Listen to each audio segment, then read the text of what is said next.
இந்த நிலையில் புலிப்பால் தேடி வந்த ஐயப்பன் அதே காட்டிற்குள் பிரவேசம் செய்தார்.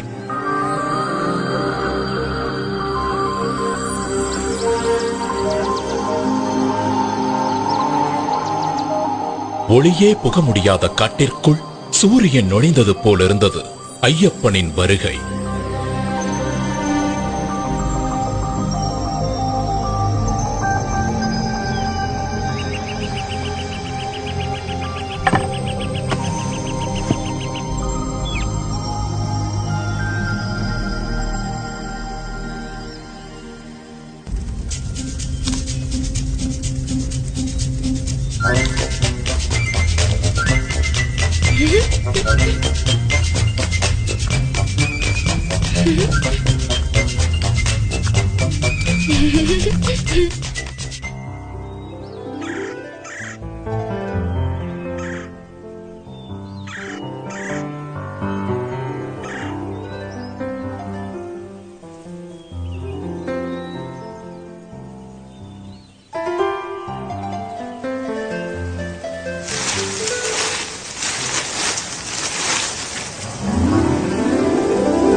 ஐயப்பன் காட்டிற்குள் அடியெடுத்து வைத்ததுமே ஈசனால் அனுப்பப்பட்ட பூதகணங்களும் அவரை வணங்கி பின்தொடர்ந்தன.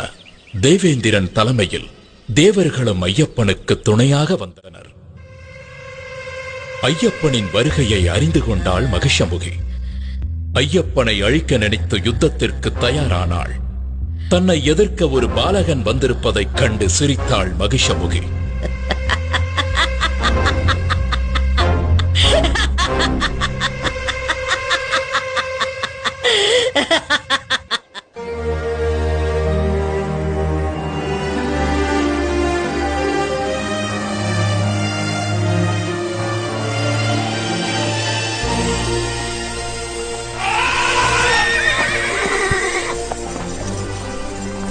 ஐயப்பனின் வருகையை அறிந்த முனிவர்கள் மகிஷமுகியால் தங்களுக்கு நேர்ந்த கொடுமைகளை ஐயப்பனிடம் முறையிட்டனர். ஐயப்பன் தனது அவதார நோக்கம் நிறைவேறும் கட்டம் நெருங்கிவிட்டதை உணர்ந்தார். மானசீகமாக சிவபெருமானையும் மகாவிஷ்ணுவையும் வணங்கி யுத்தத்திற்கு தயாரானார்.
அழுதா நதிக்கரையில் வந்து விழுந்தது. அவள் மீண்டும் எழும் முன் ஐயப்பன் மகிஷமுகியின் முதுகின் மேல் ஏறி கோர தாண்டவமாடி அவளை அழித்தார்.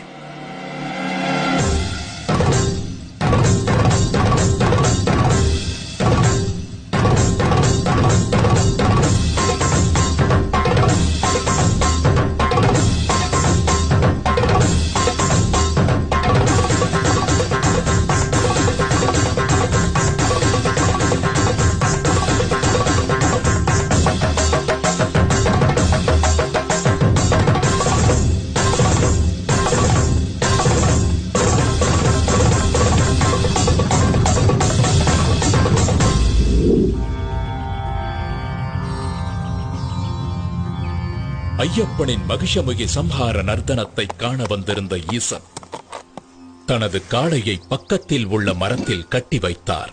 அதனால் அந்த இடம் காளை கட்டி என்று அழைக்கப்படுகிறது. சஹஸ்ரசீர்ஷா புருஷः சஹஸ்ராக்ஷஸ் சஹஸ்ரபாத் சபூமிம் விஸ்வதோ வ்ருத்வா. ஐயப்பனின் பொற்பாதம் உடலில் பட்டதால் மகிஷமுகியின் உடலிலிருந்து விடுதலையாகி சாப விமோச்சனம் பெற்றாள் லீலாவதி. சாப விமோச்சனம் பெற்றாள் லீலாவதி. ஐயப்பனின் தாழ் பணிந்தாள்.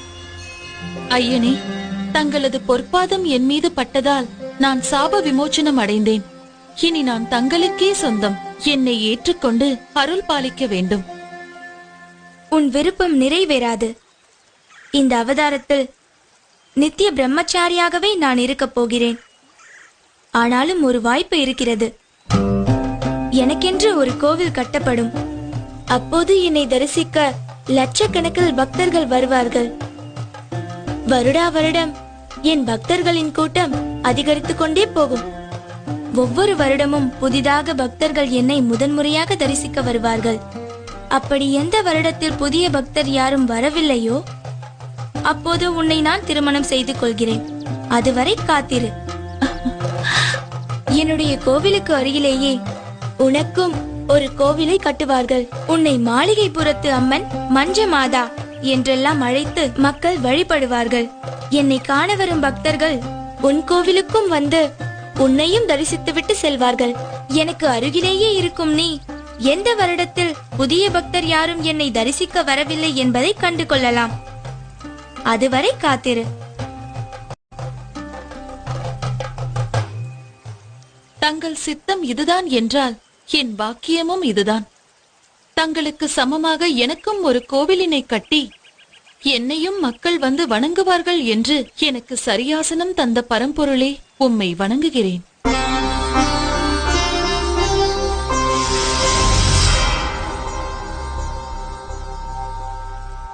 மகிஷ சம்ஹாரம் முடிந்த பிறகு ஐயப்பனை அழைத்தார் பரமேஸ்வரன். மகனே, உன் பிரிவால் வாடிக்கொண்டிருக்கிறான் மன்னன் ராஜசேகரன். அவனை ஆட்கொண்டு முக்தி அளிக்க வேண்டும். அத்துடன் நீலிமலையில் சபரி என்ற பக்தை உன் தரிசனத்திற்காக காத்துக் கொண்டிருக்கிறாள். அவளுக்கு அருள் செய்து மோட்சம் அளிக்க வேண்டியது உனது கடமை. இதனால் அந்த பக்தையின் நினைவாக அந்த மலைக்கு சபரிமலை என்றே பெயர் வழங்கப்படும். அது மட்டுமன்றி அந்த சபரிமலையிலேயே உனக்கு கோவில் கட்டப்படும். ஆயுஷ்மான் பவ. மகிஷமுகியின் உடல் உயிரற்றதாக இருந்தாலும் மலை போல் வளர்ந்தது. அப்படியே போனால் சூரிய சந்திரனையும் மறைத்துவிடும் என்று தோன்றியதால் ஐயப்பன் மகிஷமுகியின் உடலை பாதாளத்தில் தள்ளி கற்களால் மூடினார்.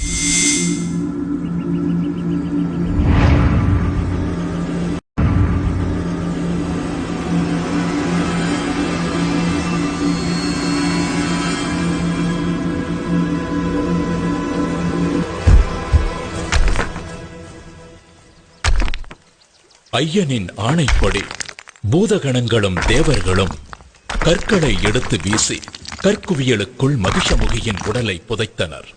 அப்படி கற்களால் மூடப்பட்டு மகிஷமுகியை அடக்கம் செய்யப்பட்ட இடமே கல்லிடும் குன்று என்ற பெயரால் அழைக்கப்படுகிறது.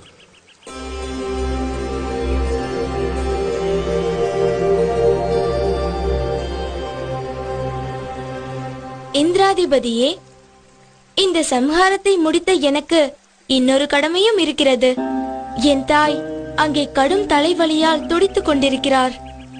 அதை தீர்ப்பதற்கான புலிப்பாலை பெறவே நான் இங்கு வந்தேன்.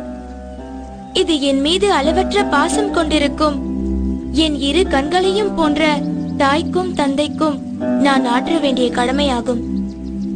எனவே புலிப்பாலை பெற தாங்கள்தான் எனக்கு உதவ வேண்டும். நீங்கள் கொண்டு வந்திருப்பது புலிப்பால் தான் என்பது ஊர்ஜிதமாகிவிடும்.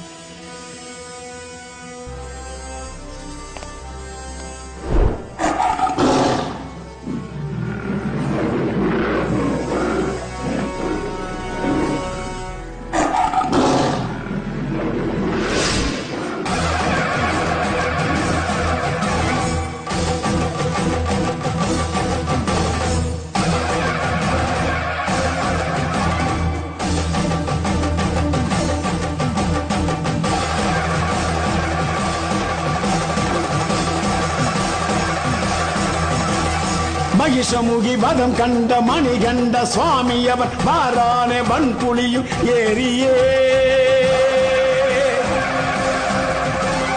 மலை தாண்டி மடு தாண்டி கண் கண்ட தெய்வம் அவர் வாரானே பந்தளத்தை தேடியே ஆற்று வழி ஊற்று வழி காட்டு வழி கோட்டை வழி கடந்திங்கு வாரானே ஐயப்பா சொன்ன தலை நோக்கி மருந்தாகும் புலிப்பால் கொண்டிங்கு வாரானே ஐயப்பா நடையதிர படையதிர எத்திசையும் அதிர புலியதிர குளம் அதிர கொற்றவனும் அதிர பரம்பொருளை இறை அருளை அரசி மனம் அறிய தவறுணர தலை கவிழ தண்டமிட்டு பணிய பந்தளமும் பணிய வந்த செயல் முடிய மணிகண்ட அவதார நோக்கமது நிறைய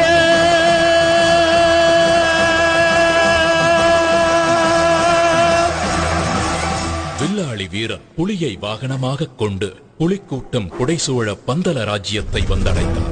அரசவையில் இருந்த அனைவரும் சீறி பாய வேண்டிய புலிகள் மென்னடை போட்டு வரும் இயற்கைக்கு முரணான சம்பவத்தைக் கண்டு வியந்து நின்றார்கள். புலிப்பால் தேடச் சென்ற ஐயப்பன் இனி திரும்பி வரமாட்டான் என்று திடமாய் நினைத்திருந்த அமைச்சர் திடுக்கிட்டார். மன்னர் ராஜசேகரன் இரு கைகளையும் கூப்பி நெகிழ்ந்து போய் நின்றார். அவர் கண்களில் ஆனந்த கண்ணீர் வழிந்தது. தந்தையே, தாயின் தலைவலி தீர இதோ கொண்டு வந்துள்ளேன் புலிப்பால். இந்த அளவு போதாது என்று வைத்தியர் சொல்வாரானால் எவ்வளவு வேண்டுமானாலும் கலந்து கொள்ள இதோ புலி கூட்டமே என்னுடன் வந்துள்ளது. தாங்கள் கடவுளின் அவதாரம்தான் என்று நிச்சயம் நான் உணர்கிறேன். நாங்கள் ஏதாவது தவறு இழைத்திருந்தால் எங்களை மன்னித்து அருள வேண்டும் ஐயனே.